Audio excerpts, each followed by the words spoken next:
हर्ष को बोलो कि विहान अभी क्रिकेट खेलने कभी नहीं आएगा, क्रिकेट खेलने कभी नहीं आएगा।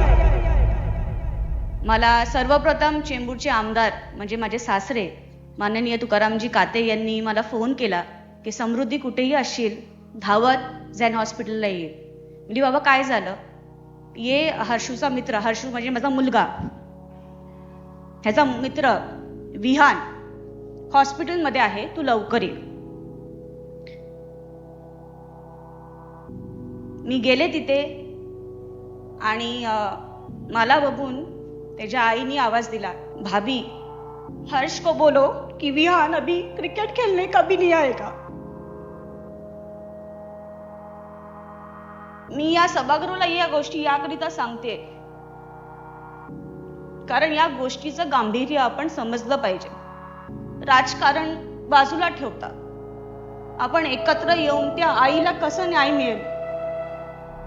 काही लोकांच्या हलगर्जीपणामुळे आज त्या आईनी त्या मुलाला गमावलेला आहे.